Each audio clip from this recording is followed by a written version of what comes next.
오늘은 주기도문에 관해 알아보는 시간을 가지겠습니다. 예수님 당시는 이스라엘이 로마의 압제하에 있던 시기로 자신들을 독립시켜줄 메시아에 대한 열망이 어느 때보다도 간절했습니다.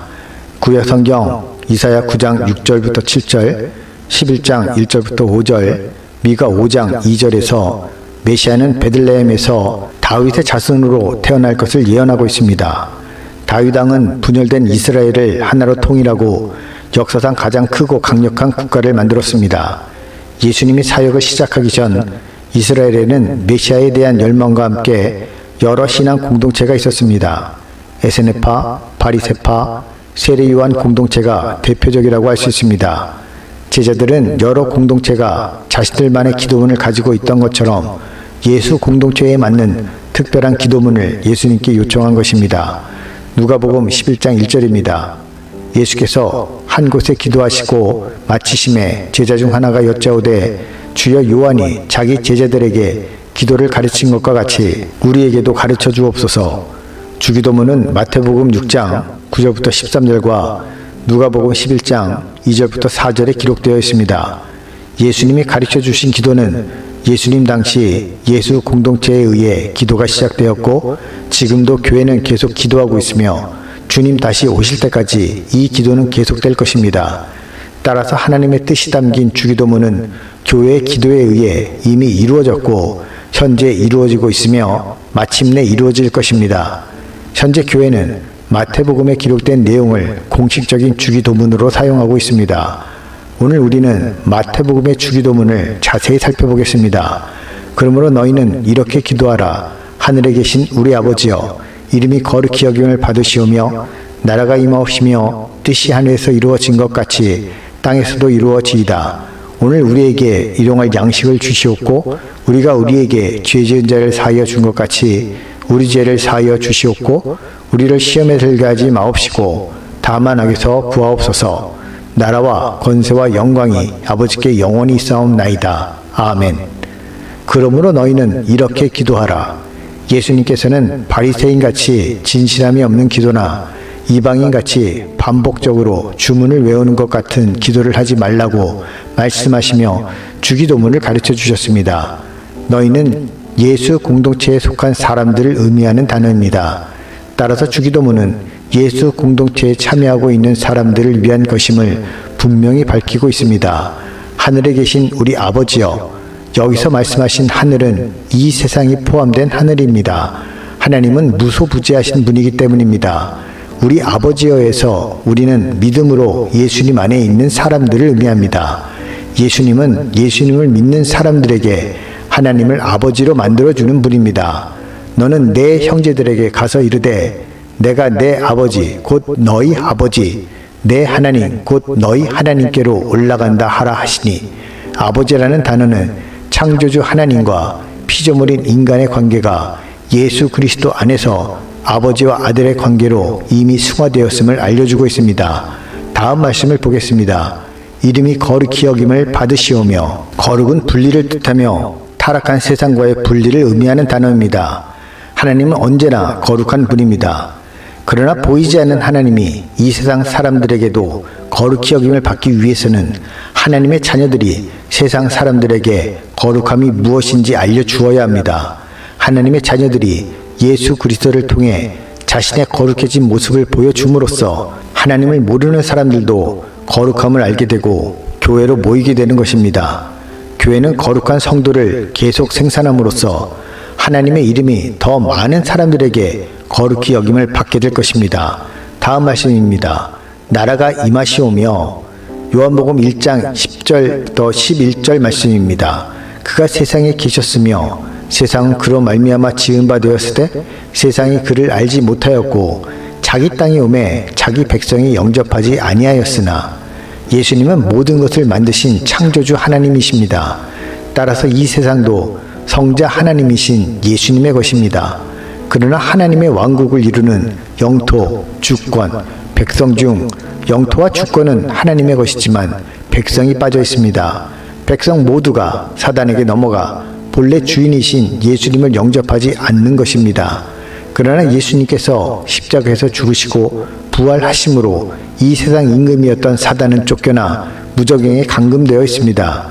사단이 이 세상에서 쫓겨난 것을 알려주는 말씀이 요한복음 12장 31절에 기록되어 있습니다. 이제 이 세상에 대한 심판이 이르렀으니 이 세상의 임금이 쫓겨나리라. 예수님은 이 땅에 교회를 세우시고 교회를 통해 다시 오시는 그날까지 하나님 나라의 백성을 모으고 완성하고 계십니다. 다음 말씀으로 넘어가겠습니다. 뜻이 하늘에서 이루어진 것 같이 땅에서도 이루어지이다. 예수님은 하나님의 뜻을 정확히 알려주신 분입니다. 내가 하늘에서 내려온 것은 내 뜻을 행하려 함이 아니요 나를 보내신 이의 뜻을 행하려 함이니라. 나를 보내신 이의 뜻은 내게 주신 자 중에 내가 하나도 잃어버리지 아니하고 마지막 날에 다시 살리는 이것이니라. 내 아버지의 뜻은 아들을 보고 믿는 자마다 영생을 얻는 이것이니 마지막 날에 내가 이를 다시 살리리라 하시니라. 하나님의 뜻은 아들을 보고 믿는 자마다 영생을 얻는 것입니다. 이 뜻을 하나님께서는 이미 창세 전에 세우셨습니다. 전능하신 하나님께서 뜻을 세우시고 일을 작정하셨다면 그 일은 이미 이루어졌다고 말할 수 있습니다. 그래서 뜻이 하늘에서 이루어진 것 같이라고 말씀하신 것이고 하나님의 뜻은 이미 하늘에서는 이루어진 것을 알 수 있습니다. 에베소서 1장 4절부터 6절의 말씀에 잘 나타나 있습니다. 곧 창세전에 그리스도 안에서 우리를 택하사 우리로 사랑 안에서 그 앞에 거룩하고 흠이 없게 하시려고 그 기쁘신 뜻대로 우리를 예정하사 예수 그리스도로 말미암아 자기의 아들들이 되게 하셨으니 이는 그가 사랑하시는 자 안에서 우리에게 거저 주시는 바 그의 은혜의 영광을 찬송하게 하려는 것이라. 하늘에서 이루어진 하나님의 뜻은 예수님께서 이 땅에 오셔서 십자가에서 죽으시고 부활하심으로 땅에서도 이루어졌고 지금도 이루어지고 있습니다. 다음은 주기도문에서 가장 핵심이 되는 구절을 살펴보겠습니다. 오늘 우리에게 일용할 양식을 주시옵고는 주기도문 중앙에 위치하며 가장 중요한 역할을 하고 있습니다. 이 말씀 이전과 이후의 말씀을 이어주면서 이후의 말씀이 이루어질 수 있게 하기 때문입니다. 예수님은 직접 자신이 세상의 생명을 위한 떡이라고 말씀하시며 일용할 양식에 대해 설명해 주셨습니다. 나는 하늘에서 내려온 살아있는 떡이니 사람이 이 떡을 먹으면 영생하리라. 내가 줄 떡은 곧 세상의 생명을 위한 내 살이니라 하시니라. 예수님 자신이 영원한 생명을 위한 일용할 양식이라는 것입니다. 성경을 보면 일용할 양식에 각주가 달려있는 것을 볼 수 있습니다. 각주에는 내일의 양식이라고 기록되어 있습니다. 예수님은 보혜사이십니다. 보혜사는 다른 사람에게 도움을 베풀도록 곁에 부름받은 자라는 의미입니다. 예수님은 자신과 같은 보혜사를 보내셔서 하나님의 자녀들과 영원히 함께할 수 있도록 약속하셨습니다. 내가 아버지께 구하겠으니 그가 또 다른 보혜사를 너희에게 주사 영원토록 너희와 함께 있게 하리니 스스로 일용할 양식이 되셨고 내일의 양식인 보혜사 성령까지 주신 것입니다.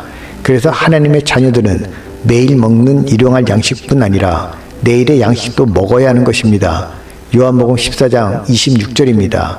보혜사 곧 아버지께서 내 이름으로 보내실 성령 그가 너희에게 모든 것을 가르치고 내가 너희에게 말한 모든 것을 생각나게 하리라. 하나님의 자녀들은 내일의 양식인 성령을 받음으로 성령을 통해 일용할 양식인 예수 그리스도와 그분의 말씀을 알게 되어 영생을 누리는 것입니다. 영생은 곧 유일하신 참 하나님과 그가 보내신 자 예수 그리스도를 아는 것이니이다. 이렇게 내일의 양식인 성령을 받음으로 산상수훈에서 예수님이 말씀하신 모든 행위뿐 아니라 원수도 사랑할 수 있는 능력까지 갖추게 되는 것입니다. 이제 성령의 능력을 갖게 된 성도는 남을 용서할 수 있는 위치까지 수준이 높아졌습니다. 그래서 다음의 기도를 할 수 있게 된 것입니다. 우리가 우리에게 죄 지은 자를 사하여 준 것 같이 우리 죄를 사하여 주시옵고 성령으로 거듭난 사람은 마귀의 자녀에서 하나님의 자녀가 된 새 사람입니다. 하나님의 자녀인 새 사람은 율법에서 벗어나 성령의 법으로 사는 사람들입니다. 성령의 법을 따르는 하나님의 자녀들은 예수 그리스도의 말씀을 따라 사는 사람을 의미합니다. 감정이 있는 인간이 어떻게 원수를 사랑할 수 있겠습니까? 그래서 율법은 눈에는 눈으로 이에는 이를 가르칩니다. 받은 만큼 그대로 똑같이 갚아주라는 것입니다. 그러나 성령이 함께하는 사람들에게 성령의 법, 곧 예수 그리스도의 말씀이 주어졌습니다. 하나님의 자녀는 율법과 인간이 만든 모든 법을 초월해서 예수 그리스도의 말씀을 법으로 삼고 사는 자입니다. 마태복음 5장 43절부터 45절의 말씀입니다. 또 내 이웃을 사랑하고 내 원수를 미워하라 하였다는 것을 너희가 들었으나 나는 너희에게 이르노니 너희 원수를 사랑하며 너희를 박해하는 자를 위하여 기도하라. 이같이 한즉 하늘에 계신 너희 아버지의 아들이 되리니 이는 하나님이 그 해를 악인과 선인에게 비추시며 비를 의로운 자와 불의한 자에게 내려주심이라. 45절에서 너희 아버지의 아들이 되리니의 말씀은 성령으로 거듭남으로 이루어집니다. 성령으로 거듭난 사람은 성령의 능력과 힘으로 원수까지 사랑할 수 있는 존재가 되었다는 의미입니다. 인간의 능력으로는 도저히 할 수 없는 일까지 우리 안에 계시는 성령님께서는 할 수 있게 도와주십니다. 예수님께서 십자가에 달려 죽으시고 부활하심으로 성도의 모든 죄는 용서함을 받았습니다. 그러나 우리에게 육체가 있는 한 성도라도 죄에서 자유로울 수 없습니다. 순간순간 자신도 모르게 미워하고 시기하고 질투하며 욕하고 거짓말하며 죄를 지을 수밖에 없기 때문입니다. 인간의 뇌에 기억된 죄의 습관들이 육체를 벗어나기 전까지는 계속해서 우리를 괴롭힐 것입니다. 그래서 성도라도 육체와 분리되는 죽음이 반드시 있어야 합니다. 죽음으로써 성도는 더 이상 죄를 지을 수 없는 존재가 되는 것입니다. 비록 계속해서 죄를 짓는 육체로 살고 있지만 성령으로 거듭나 예수 그리스도 안에 있게 됨으로써 죄를 지어도 예수님의 보혈의 능력으로 죄 씻음을 받는 것입니다. 그렇다고 성도가 죄를 지어도 된다는 말이 아닙니다. 성령으로 거듭난 하나님의 자녀들은 죄를 짓지 않기 위해 노력해야 합니다. 그러나 육체를 가지고 있는 한 죄를 지을 수밖에 없고 성도라도 매일매일 일용할 양식인 예수 그리스도 그분의 살과 피가 필요하다는 것입니다.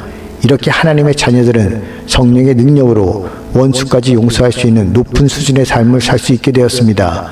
뿐만 아니라 하나님의 자녀들은 새로운 피조물로서 하나님과 죄인들을 화해하게 하신 예수님을 따라 화목하게 하는 직분을 받은 자들입니다. 고린도후서 5장 17절부터 19절 말씀입니다.